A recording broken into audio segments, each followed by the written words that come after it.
Good evening mga ka-brothers, kapugi. Gawa natin ng kissing yung Transsion, Blue Love Transsion.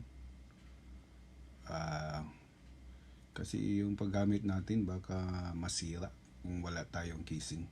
Wala tayong mabibili sa Shopee or Lazada.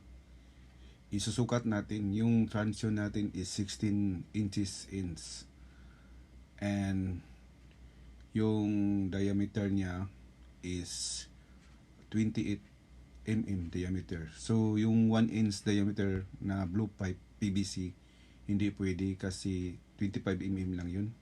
So gagamit ako ng 1 and 1/4 na blue pipe PVC.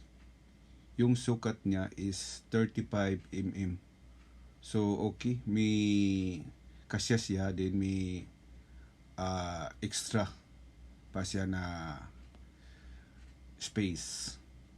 So gawin natin, mag-ready tayo ng male adapter na 1 and 1/4, dalawa, and dalawang in cap with thread 1 and 1/4. First, lagay muna natin yung yung male thread adapter using the PVC cement.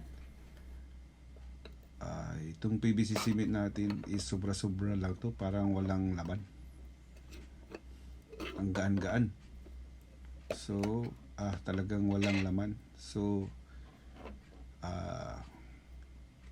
ipipis lang natin yung PVC sa blue pipe. Yan.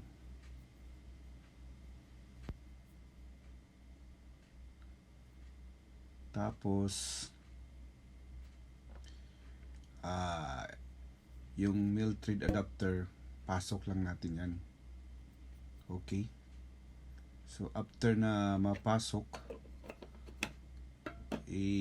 susukat natin yung blue love transmission natin. Yan. Susukatin natin kung saan natin ikakat yung male thread adapter. So sukatin lang yung end to end yung sa male thread adapter, yung PVC pipe. Yan. May mark na tayo kung saan natin ikakat. By using an old saw, yan, pwede na yan. Kahit ano yung pangkat nyo, basta makat lang. After ma-cut natin, ito na yung result. So lagyan na natin ng male adapter yung sa kabilaan. Yan, tamang-tama lang yung sukat natin. So by using again my PVC cement na wala ng laman, may kunti-kunti na lang palang laman. Yan, susulutin lang natin yung pinakamalaman ng PVC cement. Kung meron kayong PVC cement, yan, pwede na yun. Sa akin, ubos na. Yan.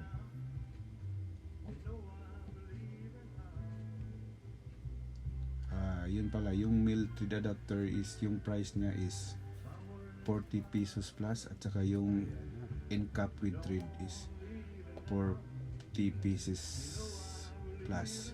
Din yung 1 and 1/4 na PVC pipe,